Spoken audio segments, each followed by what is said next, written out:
So today we want to talk about personal time management, and we want to talk about, and because that is the first step we need to chat about before we can talk about milestones. Without managing you can't manage milestones. Milestones, by definition, are key elements of your process, key elements of your business, right? I need to make this step before I can make this step, before I can make that step, before I can make that step. The fundamentals of how we set our milestones is we look at what's being delivered, what date do they need what delivered by, and then we work backwards. In order to make that delivery, I have to accomplish this task. In order to do that task, I need to accomplish this task. And you work your way backwards and realize, if I'd started 6 months ago, this is going to work out just fine. But you didn't start 6 months ago, so I can guarantee you're already behind. So what are you going to be doing about milestones? We have a milestone in March, right? You guys are going to come in here and give a pitch and have a minimum viable prototype. I'm not going to come in here and do a pitch. We'll do it someplace. But when you do that pitch, that means I need to learn how to do pitches. I need to have my pitch ready. I need to have all my financial stuff put together, projected, not finished. All the things that you need to do in order to do that pitch, we work backwards saying, okay, I need to learn all these things. Then you look at my schedule of lessons and you look at, okay, I'm going to have to take that lesson and apply it to my business, and go backwards and realize, okay, if I started sometime in June, I'll be ready by March. But none of you started in June. So let's go back and figure out how we do that. Okay, so we're going to start with a story, because that's how we teach, right? We teach by stories. We've taught by stories for tens of thousands of years. It's just the way humans are. So the story is, well, actually it's a real story. I was working at United Fence, and all of us had to take a time management class. And this big gunny sergeant walked in. It's this giant mountain of a man. He's about yay wide, god awful tall, and big, huge black gentleman, and with a voice that kind of rattled the room when he spoke. You know the type, right? The one that you say yes sir to him, even though you don't know what his rank or anything else is. You're just terrified of him because you're afraid he's going to rip your nose off. Okay, but he came in and he called us a bunch of losers, and the fact that we were all behind schedule, and that's because we're not managing our life right. But he was carrying, you know the type I'm talking about? Yeah, that was my first one. Yes, exactly. Yeah, you know these guys.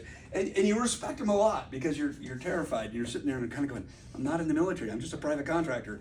But he's carrying these buckets. And in these buckets, there's some sand, there's some gravel, a bunch of big rocks, and a couple cans of beer. And he takes, and one of the buckets is empty. He says, I want somebody to come up here. And he also had a sieve with him. Because I want somebody to come up here and put all the stuff in one bucket. So one poor unfortunate soul walked up there. Actually, he was told to get up there. He was volunteered. And, what's that? Voluntold, yes. He was voluntold to get up here and demonstrate. So he dumped the gravel in on top of the sand, and then he put the rocks up on top because it doesn't all fit. He goes, get down. He yells at him, sit down. And he takes the sieve and he separates the sand and the gravel. We go through a couple people like this and nobody's got it figured out. So then the gunny takes and he puts the big rocks inside the bucket. Then he dumps the gravel into the bucket.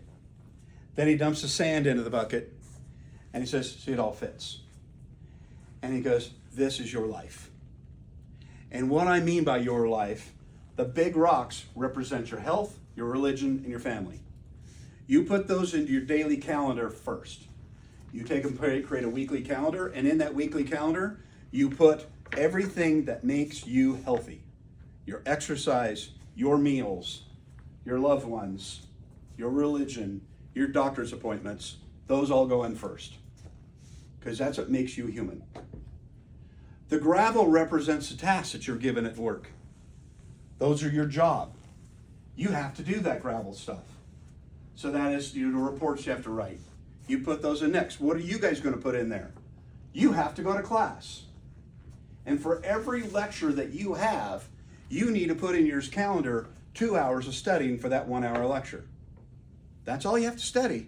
Just put 2 in there. And don't put them back to back. Okay? You learned that one, didn't you? Yeah. No, you haven't. But No, I have, and I'm saying I can't learn my lessons. I realize you're not learning, but okay, we'll get back to you in a minute. That's what I want you to do. So I want you to put in there first all the things to make you healthy. Okay? So you have to put your relationships in there. This is the time that we have to us. The advantage to that is your partner doesn't come back to you. When are we going to go out to dinner? They already know. We're going out to dinner Friday at 5 o'clock. When are we going to the movie? It's right there, Friday after dinner. Okay, you have it in there as a set date that you don't violate. They know that they have that time. I did that with my daughter for 18 years. She knew that every Saturday morning, I would drive from Spokane to Salem, Oregon. I would be at her grandmother's house at exactly 10 o'clock, and I would not do any homework or grade any paper. I was teaching at Gonzaga at the time, most of it. I wouldn't do any work for my businesses. I would not do any grading. I would not write any lectures. I would not spend any time on the phone. She had me at my undivided attention from 10 a.m. on Saturday to 4 p.m. on Sunday. And then I get my lazy ass back in the car and drive the 6.5 hours back to Spokane. I did that every other weekend for 18 years. 309 trips across. That is what you're trying to develop with you and your partner, is that same level of trust. That is one of the big rocks, right? So those things come first. Second comes in what? The gravel. The gravel, which is your classes and your study time. Every student I've worked with over the last 40 years, I've taught 20 of them, okay? In that time period, students who spend 2 hours the day that they have the lecture all go up a full letter grade. I've taken many C students up to B students and up to A students by telling them, all right, you will go. I had one young man who was in the Army Reserves. He was going to get kicked out if he didn't get his grade point up.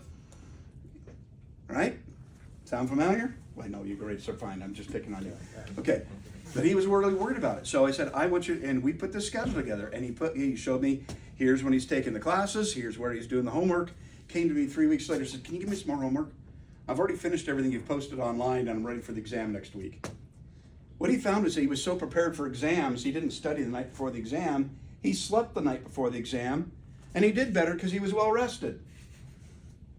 So the point of this is to pass. That is your job. The job is to get a good, decent grade, which means you need to be awake when you take the test. Now the reason, Tim, I said no 2-hour sessions, what are you doing when you're taking a class? You're practicing for a test, right? You're trying to get your brain ready to pass a test. That's the whole thing we're doing. Homework in the engineering program here is only 5 to 10%. All the points are in the exams. So you're practicing to pass an exam, aren't you, Duncan? Yes, sir. Right? So how long is the exam? 50 minutes. 50 minutes. I suggest every one of you get an egg timer. Wind up that egg timer, set it in front of you, and do 3 homework problems. How many problems are on the typical exam in the engineering program? 3 to 5. 3 to 5. Do 3 to 5 problems in that 50 minutes. Bust your, first thing you've seen them, because that's typically what you see on the exam, first time you've seen a problem. Bust your tail and try to get those 3 problems done in 50 minutes. Then reward yourself with a 20-minute break, 30-minute break. Then come back and do another 50 minutes. Only 50 on that egg timer. And what you will find is your brain gets used to, I just have to do 3 problems in 50 minutes. When you walk into an exam, you've already practiced doing 3-hour, 50-minute intervals to do 3 problems. When you want to go out and run a race, you're going to go run a 5-mile race. How are you going to practice for that 5-mile race? By cycling? By swimming? By running a 1-mile race over and over and over? You're going to go out and run exactly 5 miles. And you're going to train your body to be used to running 5 miles. And you're going to do it over and over and over. You're going to run 5 miles. Ad nauseum. Ad nauseum. Then when you go to do a 5-mile race, your body says, okay, I know how to do this. I'm trying to get you to think of exams as a 5-mile race. How much of your blood flow goes to your brain compared to running when you're thinking hard on an exam? The equivalent to a light jog. 25% of your blood flow goes to your brain all the time, but it actually consumes more than your thighs and legs consume when you're in a light jog. Have you ever felt exhausted after studying? Yeah, because you're exhausted. You burned up all the energy in your bloodstream. How many go out there and not eat because you're too busy studying? Okay, that's stupid. All right, you need to get blood, so you got to get sugar in your bloodstream because your brain is a muscle that uses a lot of energy. You got to feed that thing every couple hours. Not a lot, just a little. So is sugar, Mr. Sugar Guzzler over here, is that a good thing? No, that doesn't have any sugar in it. I'm just, I know, that's okay. Is sugar a good thing to be eating? A bunch of pile of Halloween candy to get through exams? No. I wouldn't know. No. Okay, being a diabetic, I don't do that either. Proteins, nuts, jerky. Those have high calorie content and stick with you. They raise you up in energy level and hold you flat. How about tons of caffeine? Yes. No, not really. Doesn't help. It actually distracts you. Sugar causes you to crash. Caffeine causes you to become jittery and go multiple directions at once. It's harder to focus when you're on caffeine than it is when you're on protein. And sugar raises you up, speeds you up, and plops you on the ground, and then you're done. And you can't come back. Okay? You guys asked how I managed to sleep 2 hours a night. This is how. Okay? I was eating protein and nuts every hour. Handful of nuts every hour. And I was taking my studies the same way, which is intense, 1 hour, no distractions. What happens when you're doing that? How many of you sat down? I gotta do my thermo homework. So you sit there and you flip through the pages of the thermo book and half read it and half pay attention, right? And then an hour goes by, and I gotta get the homework done too. So you sit down there, you stare at the problem, and you stare at the problem. You get up and go make coffee. You get up and go get your laundry started. You're distracting yourself because you don't want to do it, right? And you'll spend I studied thermo for 5 hours last night. No, you stared at the wall, you stared at your phone, and you played around with the toys on your desk for 5 hours last night. You didn't study. Okay? What I'm offering you is reward your body. I only have to go 50 minutes, then I get a 20-minute break to do whatever I want. Or a 30-minute break. The result is your brain starts saying, okay, we just have to go 50 more minutes. And you see that, hear that thing ticking. And it's like a metronome. That little, do you guys know what an egg timer is? Anyone not know what an egg timer is? You shook your head no. Okay. Well, I would say yes, I know. You asked if no one knew. Oh, okay. So everybody knows what one is. Wind that little thing up and you hear go tick, tick, tick, tick. You know what a metronome is? When you play music, that's a little thing that goes back and forth, so it helps you stay in time. The egg timer helps you stay in time too. And as long as that thing is ticking, you know, I got time. And when it goes ding, you go, quick, I'm done. Get up and go take 30 minutes. Go for a walk. Go make a sandwich. Go get some energy. Then come back and do it again.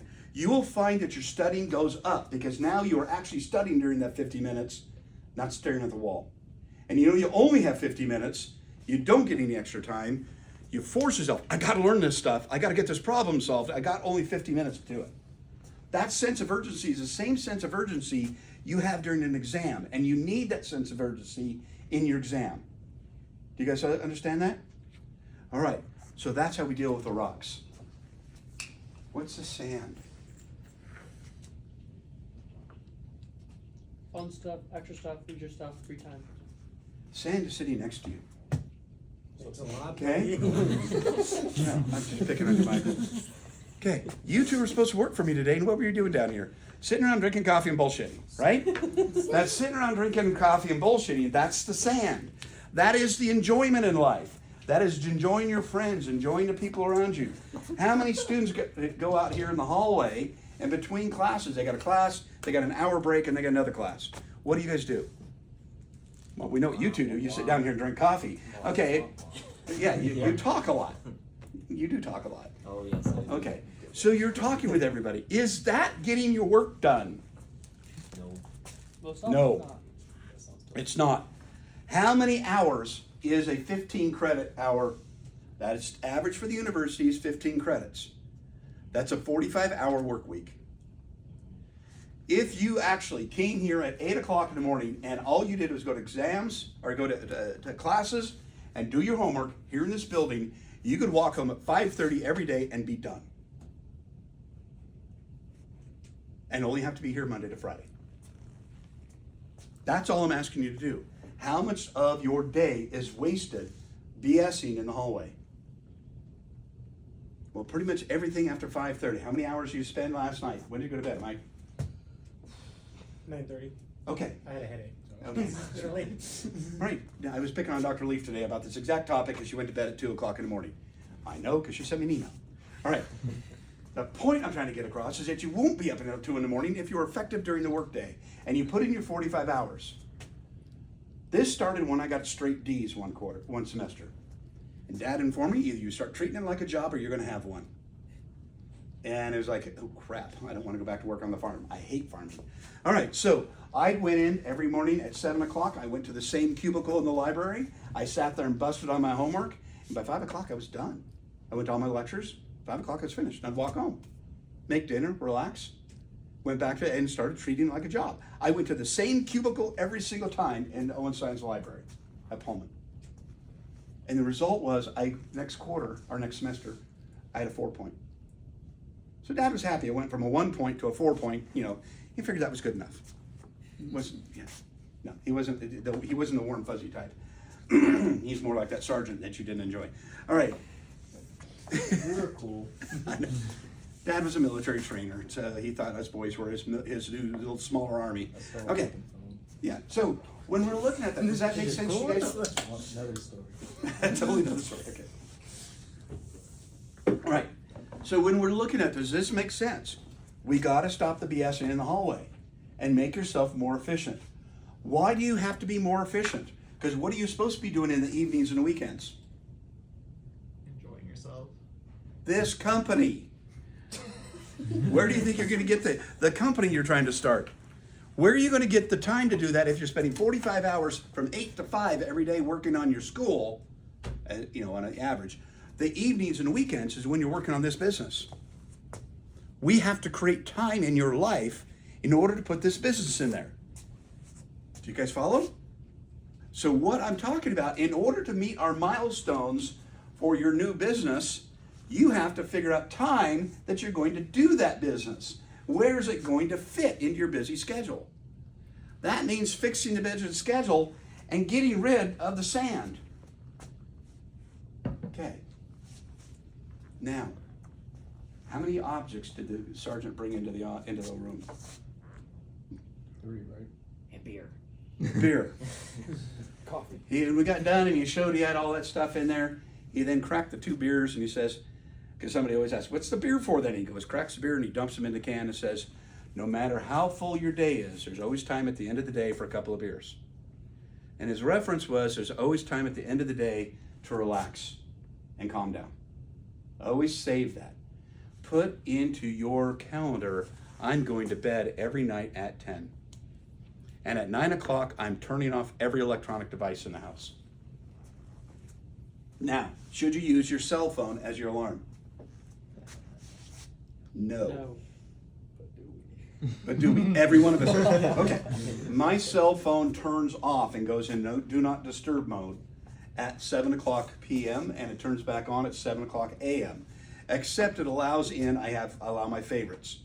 Who are in the favorites? My daughter and my parents and my cousin. Those are the only people that it will ring for or send a text message through from 7 to 7. Because unfortunately, I give my phone out to all of you guys, and I do not want you to call me at 3 o'clock in the morning, how do I do this homework problem? I've had that. I don't appreciate it. Okay? I don't want your text message coming in going ding at midnight. Hey, I have a problem. Okay, you can wait until 7 a.m. and I'll deal with it then. Okay? So the new phone allows me to go and say, this is do not disturb time. And the only people in there, if my parents are having an emergency, I want to know about it. If my daughter has an emergency, I want to know about it. I do have a brother and a sister in there too. But, because they're the ones who actually find out that mom and dad are having a problem because they live next door. Anyway, the point is I do want to hear that, but the rest of them, I don't want to be disturbed anymore. Okay? That's what you need to do. So if you use it as an alarm clock, it is truly an alarm clock at that point, right? But I know a lot of professionals like me that actually turn the phone off and have a real alarm clock so that they can't possibly be disturbed during sleep. What happens when you're disturbed during sleep? You don't get good sleep. What happens when you have 2 dogs? You don't get good sleep. Yeah, so who cares about what I'm using for an alarm clock? I have a 100-pound dog on my face this morning at 5:30. Get off! He had to go out. He was insistent. He also is that's the 1-year-old. He has no manners. The 7-year-old will hold it until the alarm goes off. And then he's insistent we're going out. So I don't have a snooze alarm. I have 2 dogs. You don't get a snooze. That first one goes off, we're all heading for the door. Okay. So, is this making sense to you guys on that calendar? How do we meet the milestones for this program, for these classes, if your entire day is filled with visiting with your friends, visiting with other people, standing around watching the birds fly, sitting in the library taking a nap, or all the other things that you guys do? Okay, so you're going to put in there where you're walking to get lunch. You plan out your lunch. Okay? What do I do for lunch? Quick, healthy, convenient. They're already made.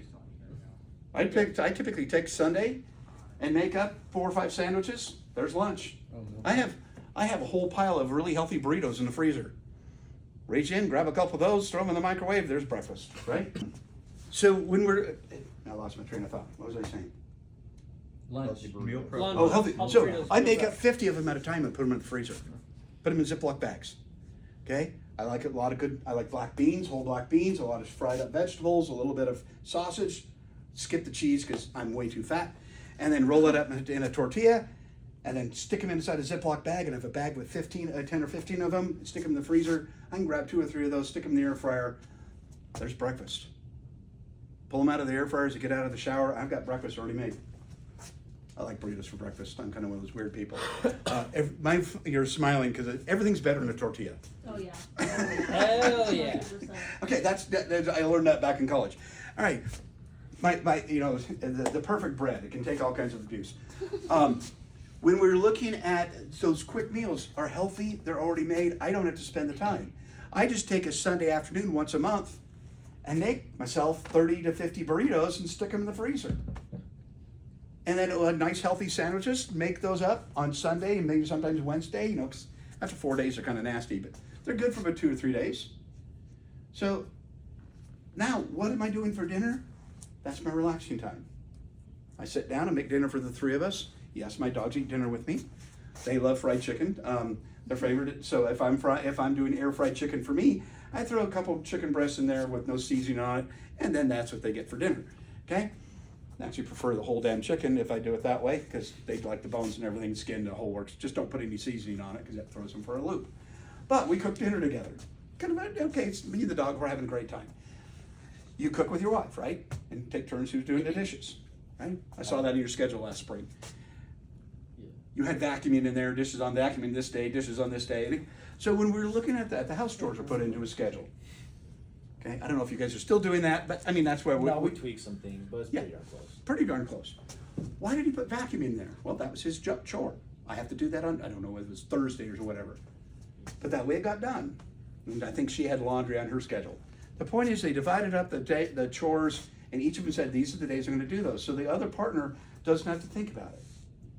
What I'm trying to do is help you find hours to work on this business so that you can launch it. Are you guys following that? What happens to your blood pressure when you do this? It drops because you know I'm done with thermo at 9 o'clock tonight.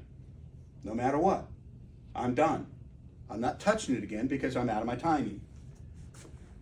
What else do you do? Well, you put some time on Saturday morning to catch up on the things that you're behind in. Special projects, right? But you're trying to put how many hours a week into your schedule for this program? You guys about 20 hours a week, the rest of you guys about 10. Why? Because you're that far behind and not on your own fault. It's not your fault you're behind. Your client is screwing you over. We got to work on that. We chatted last night about some other, night before about some ideas and how we can speed things up. Okay. But most of you should try to figure out 10 hours a week to spend on this project. And if you can figure about 10 hours a piece, the 3 of you, that's 30 hours of work that went into this business. It's going to grow quite rapidly. That's almost a full-time equivalence. Okay? You guys have 4 people, and if you had each of you spent 10 hours, that's a full-time person working on this. Do you guys follow that? If you get those other 2 people to join you, now you have full-time equivalent working on a company. That makes it work.